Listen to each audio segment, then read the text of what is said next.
They called it Kepri 9 long before any human ever saw it. In Imperial records, it was listed as a correction world. A dead sphere of poisonous air, fractured basalt, acidic seas, and magnetic storms violent enough to peel shielding off orbitals. What the Empire never understood was that threatening humans with impossible work had a way of creating very dangerous people.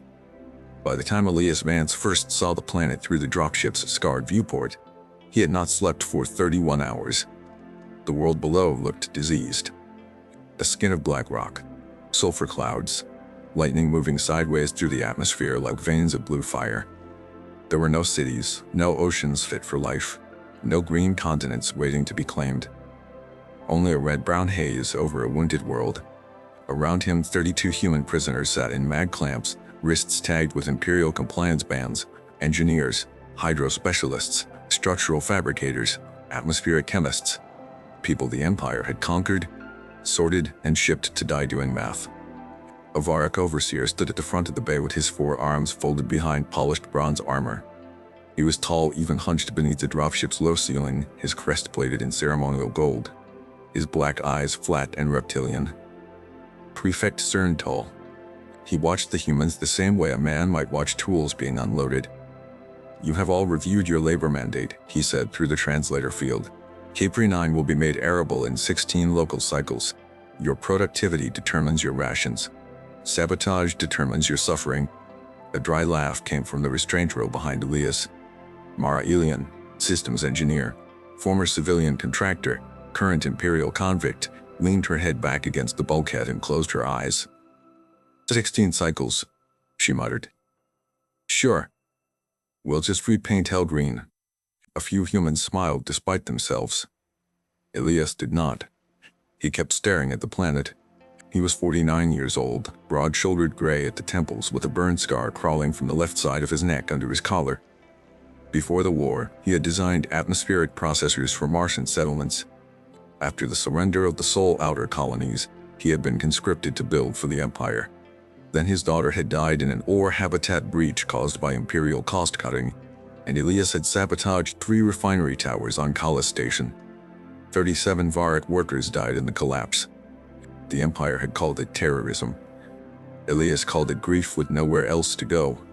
Only one person aboard this transport knew the whole truth. Mara. She had found the detonation logs 2 years ago and kept quiet. Since then, silence had become a kind of loyalty between them. Now she looked over at him, reading his face like always. "You're doing that thing again," she said. "What thing? The one where you decide a planet is personal?" He gave the faintest shake of his head. "It isn't." "That's not convincing." The dropship bucked hard as it hit the upper storm layer. Restraints groaned. Someone cursed. A cargo canister broke loose for half a second, slammed back into its latch. Cerntal did not move. "The surface installation was established by first-wave prisoners," the prefect continued. "Their failure rate was unacceptable. You will improve it." Elias finally turned to face him. "How many did?" Tal's black eyes settled on him. "Enough to teach the Empire efficiency." That answer lingered in the troop bay, like rot. No one spoke after that. The descent became a violence of shuddering metal and flaring heat. Kepri 9 filled the viewport until it swallowed the stars. Through breaks in the clouds, Elias caught glimpses of geometric scars in the crust. Not natural canyons, not tectonic fractures. Lines.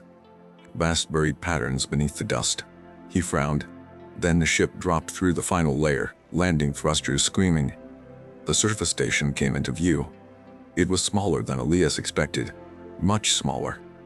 A ring of prefab habitat blocks clung to a shelf of stone above a dark inland sea. 3 atmospheric towers leaned against the wind like broken needles.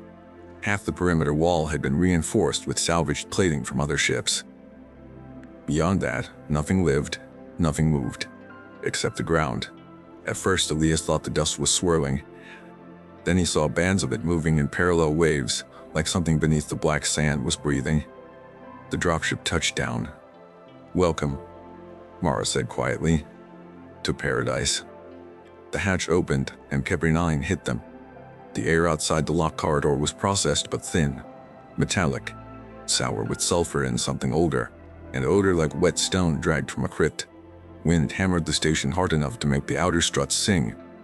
The first thing Elias noticed was the silence of the prisoners already there. Not literal silence. Machines droned, pumps hissed, alarms chirped somewhere deeper inside the station.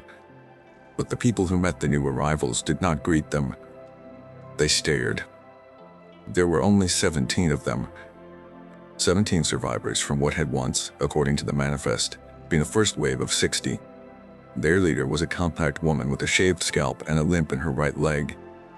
Her face was gaunt, her eyes sunken but sharp. "Dr. Hanaseo," she said. "Chief exogeologist, or what's left of one." Sorrental gestured to Elias and the others. "Your labor compliment." Seo looked at the humans, then at Tal. "You sent engineers before food. Food does not transform worlds." Seo gave him a stare that bordered on suicidal. "Neither do corpses." Tal ignored her. He keyed open a hollow projection over the central ops table. Terraforming schematics bloomed in pale blue. Within 16 cycles, atmospheric toxicity must be reduced by 40% in Sector 1.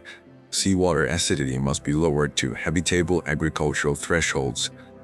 Surface storms must be mitigated. Imperial settlement barges are already in transit. Human mechanic barked a laugh. "Settlement barges? To this?" Tal turned his head. "The Empire has no use for your disbelief." Elias stepped to the table. "What data are you basing the timeline on?" "Imperial survey archives." "Then your archives are fraudulent." That got everyone's attention. Al's crest twitched. "Explain." Elias pointed to the projection. "Your atmospheric model assumes volcanic sulfur release with standard decay curves. The storm bands show active ionization feedback from below the crust. The sea chemistry is cycling too fast for passive geologic causes.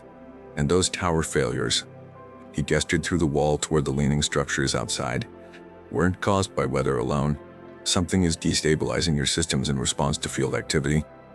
Tal stared at him for a long moment.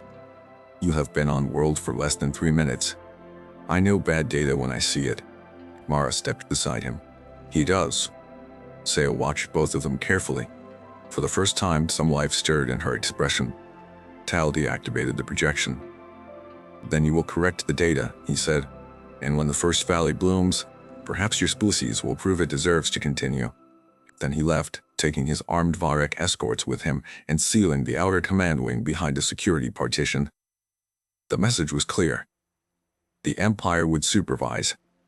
The humans would solve the impossible. And if they died, more would be sent.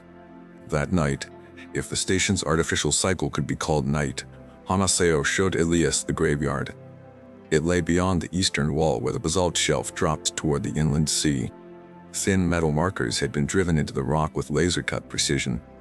43 names, some with dates, some with only the word missing.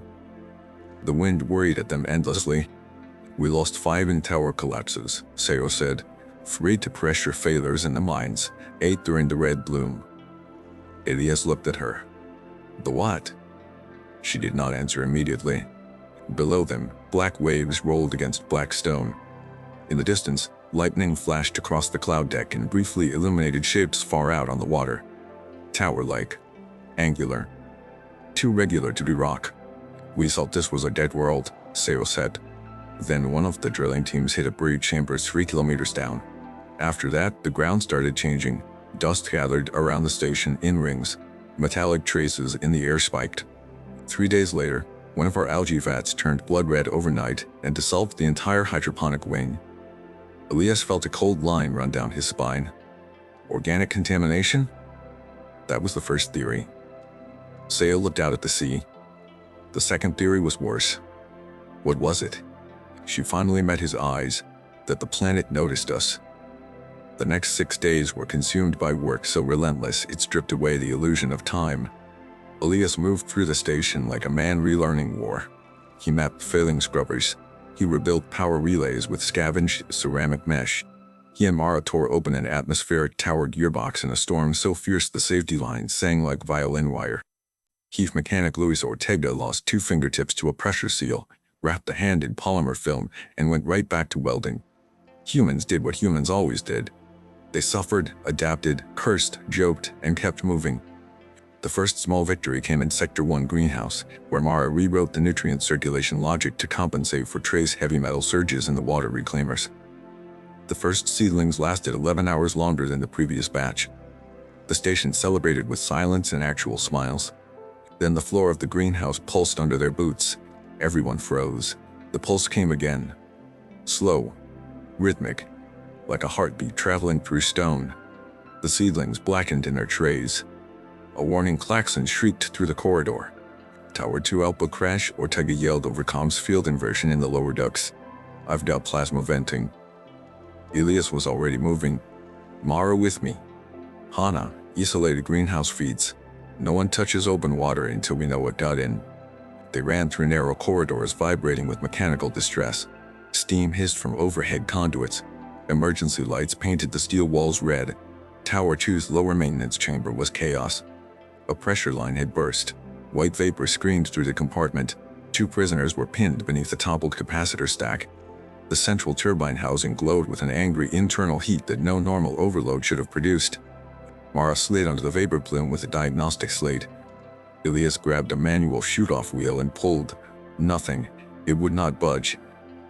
It's fused, he shouted. It's not fused, Mara shouted back. It's being held. What does that mean? She slapped her slate against the housing and turned it toward him. The readout made no sense. Electromagnetic lock fields were cycling through the tower from beneath the foundations. Not from the station grid. From underground. Elias felt the pulse again through the soles of his boots. Not a heartbeat, a signal. He let go of the wheel and ripped open an auxiliary panel. Bypass the governor. If we can trip all 3 relays at once, we vent upward. Upward into the storm? Better the sky than us. One of the pinned workers screamed as the capacitor stack shifted. Mara's jaw set. On 3. They hit the relays together. For 1 second, nothing happened. Then the whole tower convulsed. A column of white fire blasted up the central shaft, punching through the exhaust crown into the raging sky. The chamber lights died. Every screen in the compartment flashed the same symbol in crimson. For 3 long breaths, only the storm could be heard. Emergency backup kicked in. Ortega stumbled in with 2 others and hauled the trapped workers clear. One had a crushed pelvis. The other was already dead. Mara stared at the nearest screen, now blank again. Did you see that? She asked. Elias nodded. Seo arrived seconds later, breathing hard, cane clicking on the deck. We had the same symbol on the drill chamber, she said. Only once. Right before the red bloom. Show me, Elias said. The buried chamber lay in mineshaft 4, almost 3 kilometers beneath the station, reached by a rattling freight lift that smelled of hot oil, fear, and old rock. Cerntal had restricted access after the first deaths, but Imperial authority bent under the weight of broken infrastructure. Especially when the alternative was losing the planet. Tal himself accompanied them with 4 armed Varekh Marines. The freight cage shuddered as it descended. The walls of the shaft were not uniform stone. Sections had been cut with impossible smoothness, not mined, manufactured. You never mentioned artificial subsurface structures, Elias said. Tal's mandibles flexed. They were geologically irrelevant. Seo laughed without humor. There are tombs under your labor camp, and you called them irrelevant. We found ruins on many worlds, Tal said. Extinct species, failed colonies, debris. The Empire reclaims what history abandons. Mara folded her arms. That kind of arrogance usually gets expensive. No one answered. When the lift doors opened, stale cold air rolled into them. Mineshaft 4 had become less a mine than a wound. The drilling team had broken into a chamber whose walls curved away beyond the reach of the flood lamps. Matte black, seamless. The floor was marked in the same ring and line symbol they had seen in Tower 2, though here it spanned 30 meters across. At the center stood a column of translucent mineral that glowed faintly from within, as if moonlight had been trapped inside stone. And surrounding it, half buried in dust, were bones. Not human, not Varekh. Long-limbed skeletons with rib structures like nested cages and skulls flared into broad crests. Hundreds of them, all collapsed facing outward from the central column. One of Tal's Marines took a step back. This place is defiled. This place is a warning, Sio said. Elias crouched beside the nearest skeleton. The bone surface had a glassy sheen, heat-fused. They died here all at once, he murmured. Mara circled the central column. No tool marks, no impact damage. Whatever happened, it came from the column itself. Tal turned to her. Can it be controlled? Elias looked up sharply. That's your first question? Tal did not blink. My first question is whether the Empire can master the mechanism that afflicts this world. If so, Kebri 9 remains useful. Mara's expression hardened. She had always hated the Varekh in the quiet way. Cold. Efficient. Deeper than shouting. Elias saw it in the angle of her shoulders now. Sio moved closer to the column. The first team that entered this chamber reported harmonic vibrations, then severe hallucinations. They started seeing water where there was none, hearing voices. A new man walked into an active drill head smiling. She tapped the mineral surface lightly with a sensor wand. Afterward, every atmospheric and biological anomaly on the planet intensified. Because we opened it, Elias said.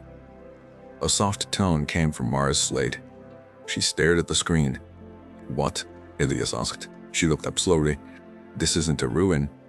The chamber seemed to hold its breath around her. It's a control interface, she said, or part of one. The mineral column is transmitting through the crust at extremely low frequency. The planet's magnetic field is being modulated on purpose. The storms, the ocean chemistry, even the microbial blooms, their outputs. Sio went pale. Outputs of what? Mara swallowed. Terraforming. Tal stepped forward. Then our labor is unnecessary. No. Mara's voice sharpened. Not terraforming for us. For someone else. Someone who built the whole world as a programmable biosphere. Elias rose to his feet. A weaponized biosphere. Nobody spoke. Far overhead, the freight lift groaned in the shaft. Tal stared at the dead spread across the chamber floor. You claim this planet was engineered? Elias nodded once. And whoever these people were, they died trying to stop it, contain it, or survive it. Tal's gaze shifted to the skeletons, then to the column. What happens if it fully activates? Mara looked at her readings again. I don't know. The answer haunted all of them on the ride back up. After that descent, the station changed. Before, the humans had been trying to make a dead world live. Now they knew it was alive already. They began collecting everything. Dust samples from the breathing dunes, water samples from the inland sea, air data during the ion storms, seismic records, chemical signatures from the red bloom residue. Patterns emerged. The planet responded to command hierarchies. Whenever Varekh systems pushed heavy atmospheric shaping through orbit or tower infrastructure, the subsurface signals increased. The storms became more violent. Surface microorganisms shifted into corrosive forms. Buried metallic lattices under the crust rerouted geothermal energy as if the whole world were preparing itself. When human teams ran low-energy local repairs without Imperial command codes, the reactions lessened. At first, Elias thought it was coincidence. Then, Mara broke into a Varekh tower controller and found the truth. She called him and Sio to the data room at Station Cycle 03 Elevate. The room smelled of overheated processors. Thin lines of green code crawled across a dozen salvage displays.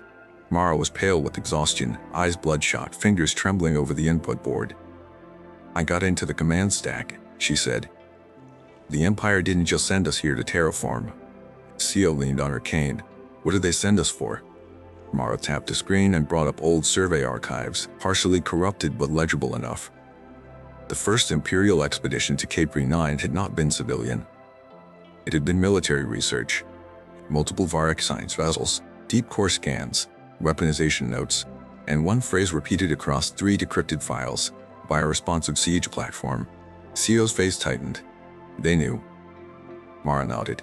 Not just artificial, designed to resist occupation and then reconfigure into a hostile environment under specific species-triggered command architecture. The Varekh thought they could imprint their own control lattice onto it. And when they failed, they sent prisoners to finish the job. Sio let out a slow breath that sounded almost like a prayer. We're calibration tools. Elias' hands curled into fists. Not because he was surprised. The Empire always hid cruelty inside efficiency. But because suddenly everything fit. The impossible timetable. The disposable labor. The refusal to evacuate after first-wave deaths.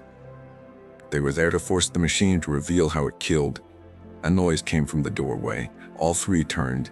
Prefect Cern Tal stood there with two Marines, weapon crests raised. "I suspected unauthorized access," he said. Mara's hand moved toward the console delete sweep. A Marine leveled a rifle at her chest. "Do not," Tal said. The room became very still.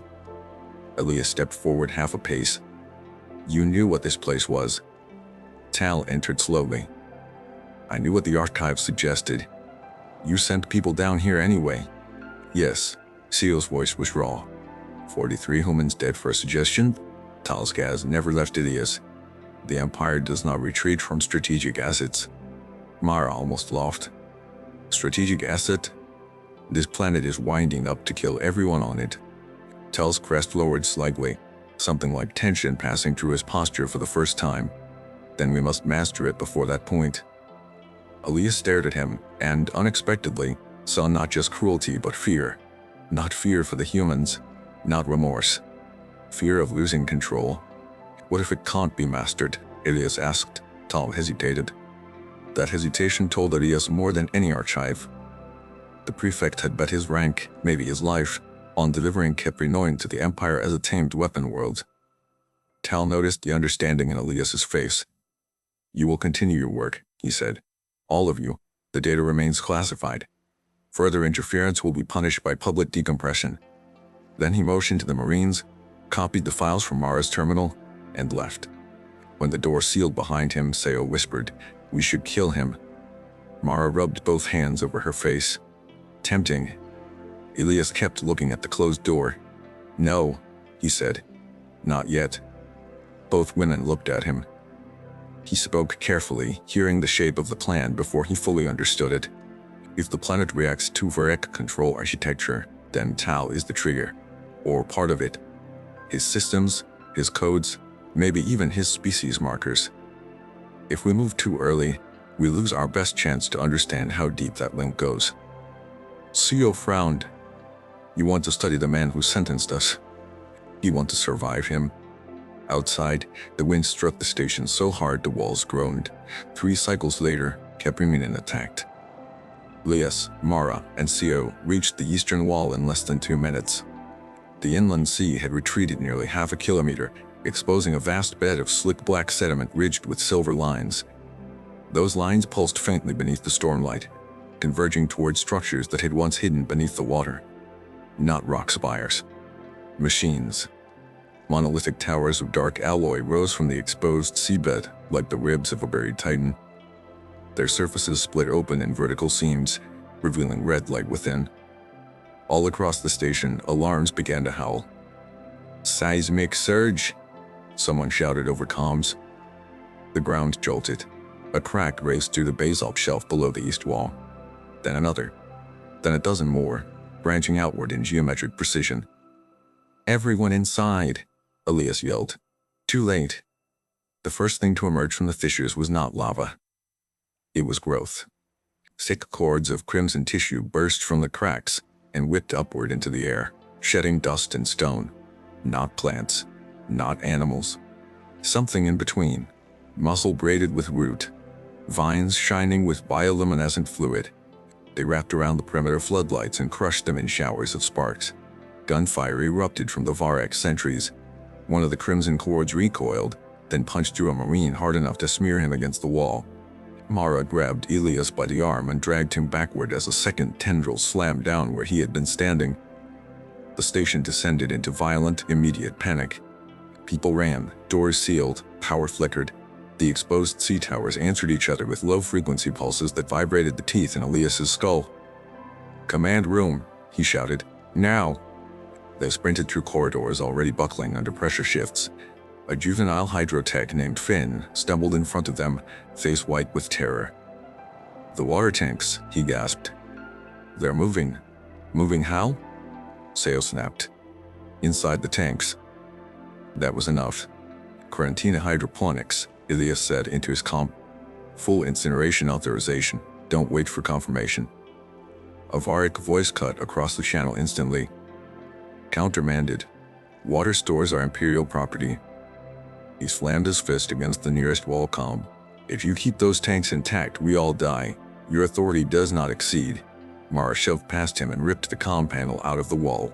No more discussions, she said. In the command room, chaos had shape. Holographic displays showed the station from multiple external cameras.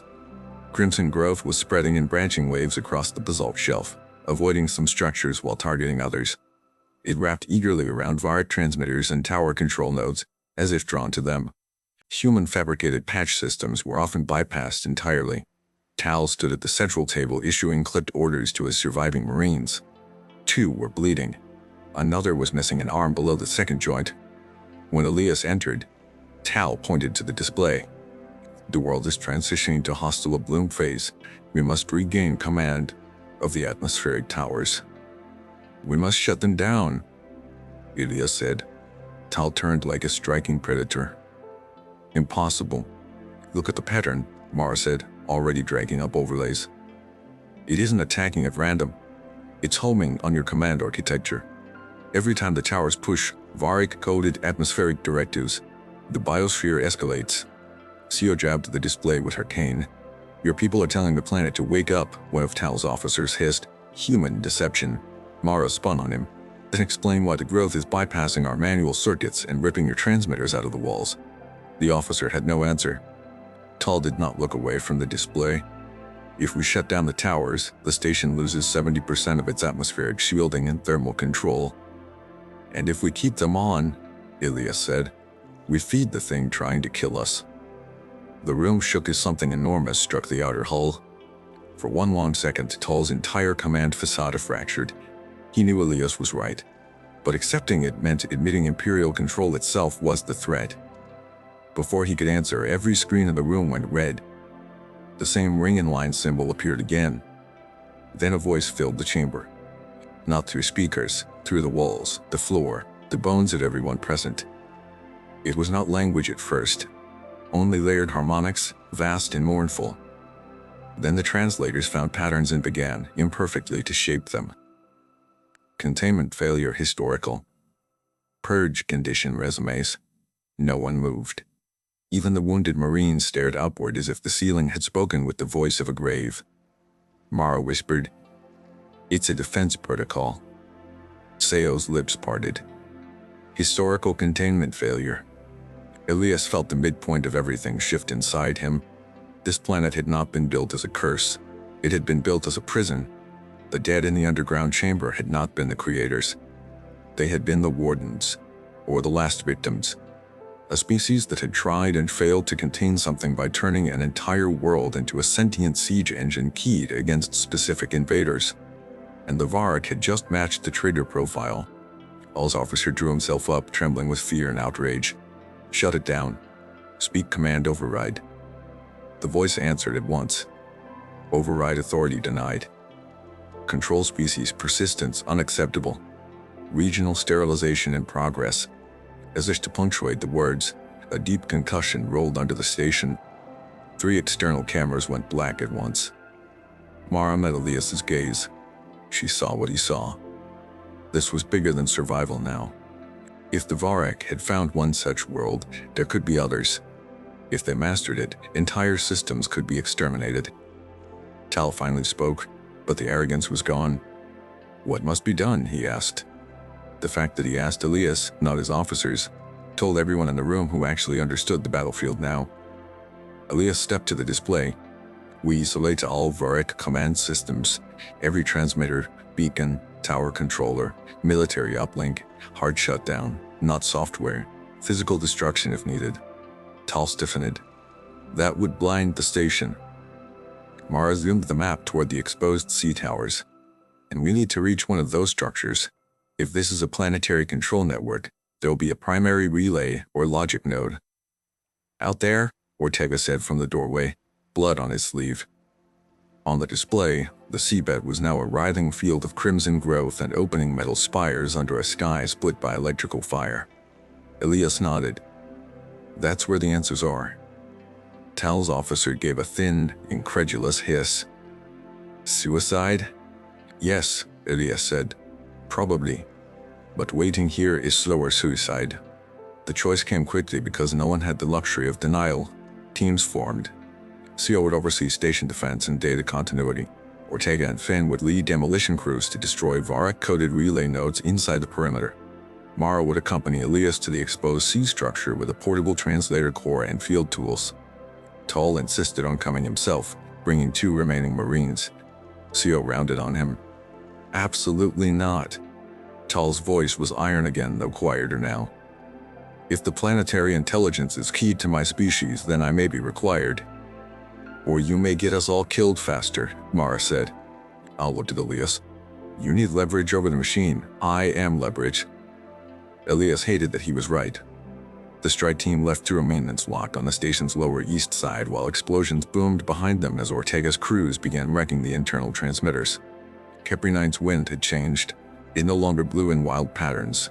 It streamed toward the exposed seabed in a steady, inhaling rush, carrying ash and static and the bitter tang of ruptured minerals. Each breath through Elias's filter tasted like old batteries and blood. They moved in mag boots across cracked basalt toward the retreating edge of the sea. Around them, crimson tendrils rose and fell in the fissures like sensing organs. Sometimes they lunged at distant Varekh signal pylons and ripped them apart. Sometimes they ignored the humans entirely. Good sign? Finn asked over comms from the wall. Ask me when we're alive, Mara said. The seabed itself was a nightmare landscape. Black mud shivered under silver geometric veins. The monolith towers loomed ahead, taller than station blocks, their red-lit interiors brightening and dimming in sequence like thoughts passing between them. Strange glassy shells littered the ground, each one the size of a vehicle. Some had split open from within. Tal's Marines scanned constantly. Movement left. Elias saw it a second later, shapes gliding just beneath the mud. Then one erupted upward. It had too many limbs and no face he could understand. A pale segmented body wrapped in translucent membrane, studded with red sensory pits. It landed on one Marine and drove him backward with a wet crack. The man fired point blank until the creature burst, showering them all in acidic fluid. His scream lasted only 3 seconds before the second creature took his head off. Run! Elias shouted. They ran. The remaining Marine fired discipline bursts behind them. Mara slipped in the mud and Elias hauled her upright. Tal moved with shocking speed for someone his size. Ron's armor splashed black and crimson. More pale things surfaced around them, not hunting randomly but converging on Tal. Definitely keyed to you, Mara shouted. No argument, Tal said. The nearest monolith opened as they approached, its outer shell unfolding into a triangular aperture. Inside, a ramp descended into red mist. Inside, Elias yelled. They dove through just as the last Marine turned to cover them and disappeared beneath a swarm of pale limbs. His shots cut off all at once, the aperture sealed. Silence hit like impact. Inside the monolith, the air was warm and dry. The walls were not metallic after all, but a hybrid of mineral and living tissue, smooth as ceramic, veined with light. The floor flexed faintly underfoot. Far below, machinery or biology or both pulsed in massive rhythms. Mara turned in a slow circle. This entire structure is active. Tal held one hand over a wound in his side where acid had eaten through armor. Proceed. No one argued. There was nowhere else to go. A corridor led them downward into a chamber shaped like a bowl. Suspended in its center was a sphere of liquid light, held in place by intersecting rings of black lattice. Symbols rotated across its surface, changing too fast for the eye to follow. The translator core on Mara's back came alive with a rising tone. Then the sphere spoke. Unauthorized continuance detected. Control species present. Tal raised his head despite the pain. I am Prefect Cern Tal of the Varekh Imperial Frontier Authority. I invoke sovereign negotiation. The sphere's light shifted. Authority profile matches contaminant lineage. Negotiation denied. Mara whispered. Contaminant lineage. Elias stepped forward. Then talk to me. A pause. Human derivative recognized. Non-control labor cast. Assessment pending. Elias did not like that description, but he used it. The control species did not master you. We were forced here. We are trying to stop the purge. The sphere brightened and projected images around them. Stars, fleets, worlds burning. A species of towering crest-headed beings, like the dead in the chamber below the station, building vast orbital frames around planets. Then another species, insectile and armored, swarming across their colonies. War without mercy. Cities drowned in engineered plagues. Then, Kepri 9. The Wardens had converted it into a responsive siege organism, a planetary defense intelligence, a biosphere that could detect the enemy through command signatures and species, linked control pheronomics, then sterilize invasion forces and any infrastructure they tried to anchor. But the final images changed, the Wardens losing, the enemy capturing orbital control and attempting to seize the world anyway. A desperate decision. Lock the system. Leave the machine dormant. Key it to awaken if the enemy ever returned in force. Then the Wardens dying around the central column, not by accident, but by choice. A last seal, a last sacrifice. The images ended. Mara exhaled shakily. The Varekh aren't the original enemy. No, Elias said. They just happen to resemble them closely enough in whatever markers this thing uses. Tal stood motionless, absorbing the implication that his people had awakened an ancient extermination engine by resembling an empire dead for ages. The sphere spoke again. Historical enemy variants with an acceptable purge threshold. Containment logic remains valid. Tal's mandibles tightened. You condemn my species for similarity? Similarity plus control behavior plus atmospheric Caesar directives, the sphere replied. Mara gave Elias a look that said the machine had a point. The answer came instantly. Remove control species from world and orbit. Tal understood before anyone else. You mean exterminate us or depart? Depart was generous, Elias thought. The station's shuttles were limited. The orbiting Imperial support craft were damaged by storms. And incoming settlement barges were already on approach. Mara asked the next question. Humans not primary target. Humans classified as adaptive auxiliaries. Risk moderate. CO's voice crackled over comms from the station, distorted by interference. Elias, we've got a bigger problem. Orbital contacts just came out of Storm Shadow. 3 barges and 1 destroyer. Imperial reinforcements. Tal closed his eyes for one brief, painful moment. Of course they had come. The Empire never sent rescue without also sending witnesses and enforcers. They will attempt command lock, Mara said. And if they broadcast Varekh authority codes to the surface, the sphere answered for her. Planetary purge will escalate to orbital denial. Meaning? The monolith trembled around them, meaning all ships in local volume will be neutralized. Mara went pale. How? The sphere did not answer. It did not need to. Somewhere beneath the crust of Kepri 9 old weapons were waking. Then came the choice. Tal was the first to speak. If my destroyer hails command and receives no response, it will assume mutiny and initiate a military override. I can order them to withdraw. Mara gave a bitter laugh. And they'll listen to a prefect who's already failed? Tal met her eyes. Only if I transmit with my command crest from a recognized authority node. He looked around the chamber. Here. Elias understood the trap at once. If you transmit from here, the machine may use the signal to refine target lock. Tal said nothing. He did not need to. CO came over comms again, parameters collapsing. Ortega blew the last relay. Growth slowing around the human systems, but the main bloom is heading seaward. Whatever you're doing, do it fast. Mara turned to Elias. There's another option. He knew before she said it. We let the destroyer come, she said quietly. Let the Empire see what it woke. Let Kepri punish them. Tal stared at her. And Elias, to his own shame, felt the pull of it. He thought of his daughter, Elias Vance, 12 years old, growing bean vines in a spinning habitat garden because she liked proving life could take root in metal. Lena laughing with dirt on her cheek. Lena dying when the Empire cut structural reinforcement quotas to save transport mass. He thought of the prison ships, the camps, The 43 graves on the ridge. If the destroyer died, if the barges died, if hundreds of Varekh burned in orbit because their empire had mistaken cruelty for control, was that justice? Or was it surrendering the future to a machine that solved history by repeating slaughter? Tal spoke softly. I would not blame you. That surprised everyone, including himself. Mara's voice hardened. Maybe blame is not the point. Elias stepped toward the sphere. If we save the ships, can the purge be halted? Conditional? It replied. Control species must depart permanently. Surface command lattice must be severed. Primary trigger authority must be surrendered. Mara frowned. Primary trigger authority? The sphere illuminated Tal. Species-linked command imprint recognized. Active contamination node. Elias looked at Tal. It keyed on you. Tal understood fully now. Not just on his species. On him. His command presence in the planetary network had become the anchor around which the purge was building. Perhaps from the first surveys. Perhaps from the first time he tried to overwrite the ancient system.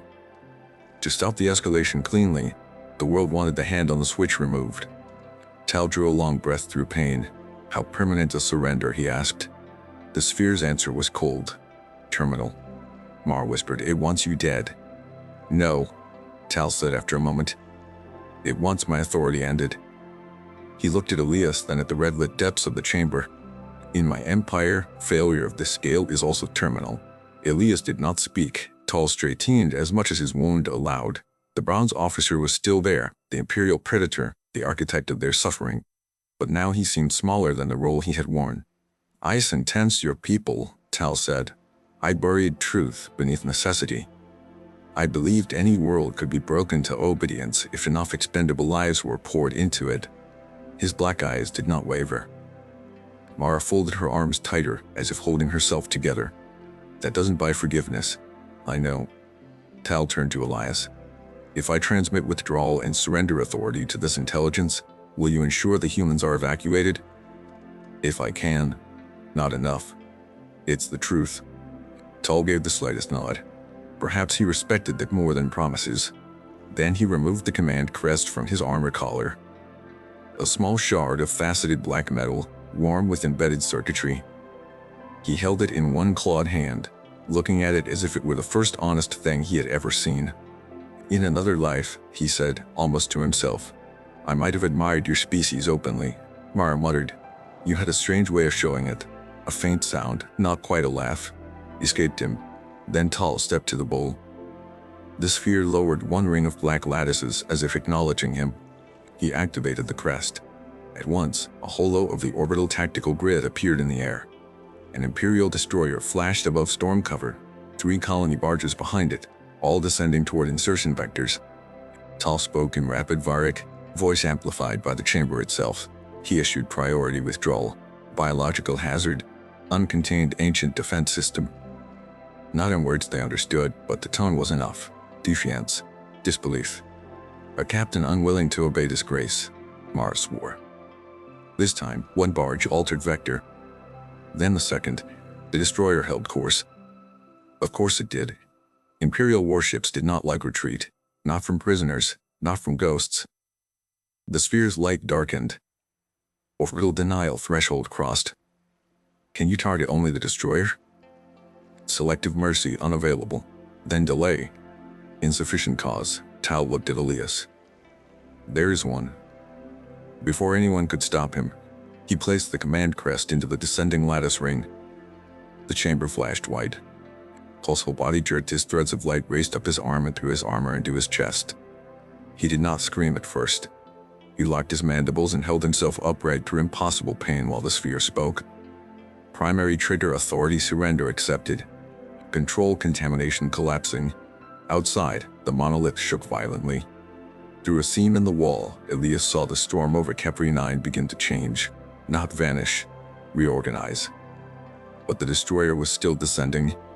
Mara ran to her console slate. It's not enough. The orbital threshold's still active until the surrender fully propagates.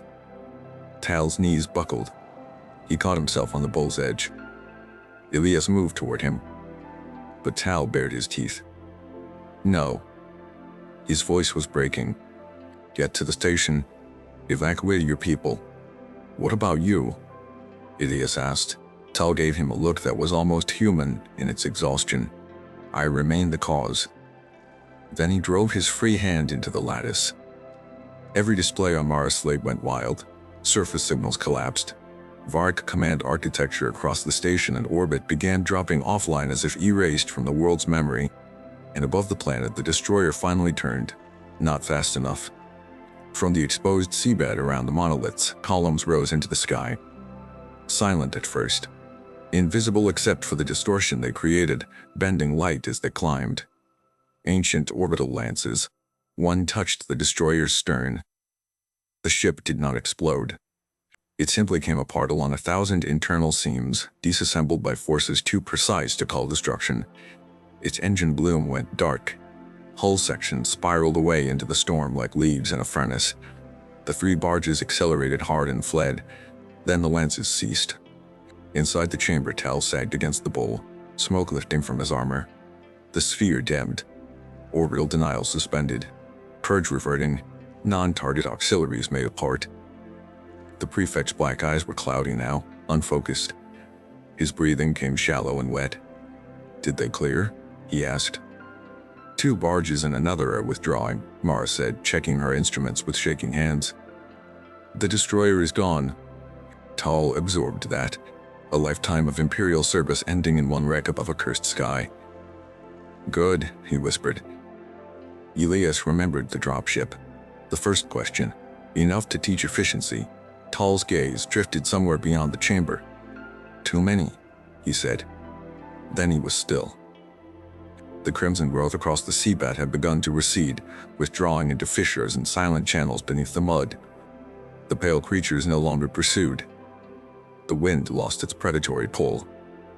Even the sky changed from murderous red-brown to a bruised violet as ionization rates dropped.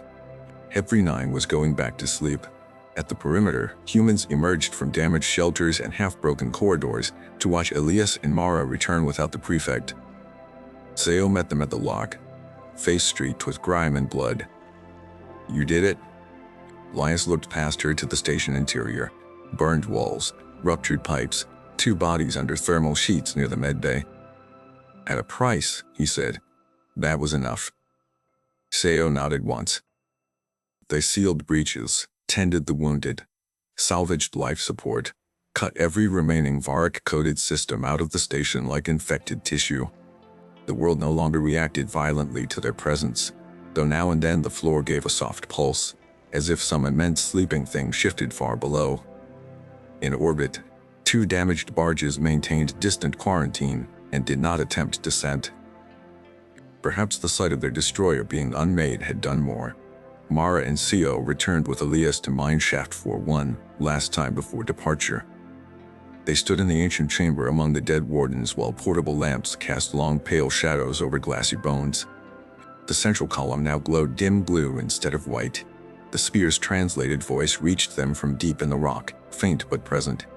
Containment restored. Monitoring continues. Seo folded her arms. For how long? Until trigger species extinction or verified reconciliation. Mara snorted. So forever. No answer came. Elias looked at the ring and line symbol beneath their boots. He thought of all the worlds in the galaxy conquered, catalogued, and exploited by empires, certain that anything silent was theirs to command. Will you attack if humans return? He asked. After a pause, the voice replied, humans exhibit coercive capability, also exhibit protective divergence. Status unresolved. Mara smiled grimly. That might be the nicest thing an ancient murder planet has ever said about us. Seo touched one of the metal grave markers they had carried down for the first wave dead. They had decided together to place some names here too. Not only on the ridge under the storm, but where the truth had been found. They built a whole world to stop monsters, she said softly. Elias looked at the bones around them. And monsters came anyway. When the human evacuation finally came, it did not arrive under Imperial colors. Tal's surviving barge captains, unwilling to approach Cape 9 themselves, relayed the incident through channels that reached contested frontier systems. One of those channels reached a free human salvage coalition operating beyond direct Imperial law. 3 patched civilian haulers came in under truce beacons 6 days later. Ugly ships. Human ships. Reliable in the way scavenged things often were. No one on the station cheered when they appeared through the thinning clouds. The survivors just breathed easier. As they loaded the wounded in the data cores, Mara stood beside Elias on the battered ridge overlooking the graveyard. The wind was gentler now. The inland sea had returned, hiding most of the monoliths once more beneath black water. "You're thinking about staying," she said. He did not deny it. A part of him wanted to remain on Kepri ES, to learn it, guard it, make sure no Empire ever touched the sleeping machine again. Another part was simply tired. "I'm thinking," he said. "And yet we didn't all die," she said. "That matters too." Below them, Finn and Ortega were arguing cheerfully over how to strap a damaged scrubber module into a cargo rack without killing anyone. Sio was limping up the ramp with a data case under one arm, already shouting at the salvage crew about contamination protocol. Life. Messy.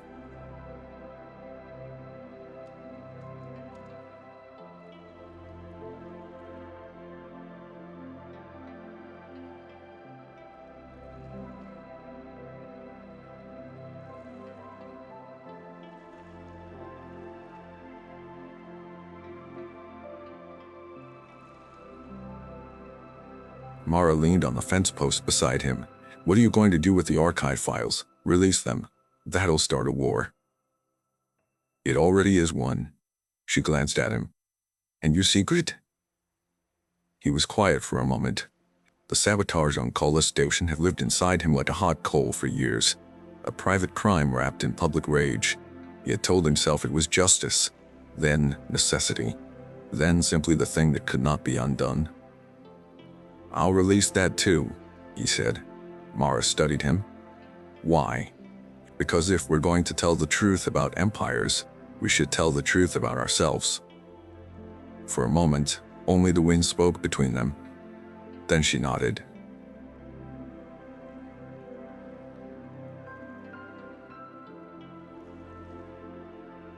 As the shuttle lifted from Kepri 9, Elias watched the station shrink into a scatter of metal on black rock. The inland sea shone like oil. Lightning moved far away now, slow and beautiful. Beneath the clouds, he imagined the ancient lattice settling back into dormancy, patient as geology, angry as memory. The Empire had forced humans to terraform a cursed world. Instead, humans had uncovered the curse was never in the planet. It was in the hand that always believed it had the right to command life, death, and every silence in between. Months later, the recordings from Kepri 9 spread across frontier networks, then coreward, then everywhere sensors failed to hold them. The Varekh Empire denied, then minimized, then fractured into investigations and military reprisals. Colonial subjects saw the footage of the destroyer coming apart in the storm and understood that even ancient worlds could reject an empire. Human enclaves told a different part of the story.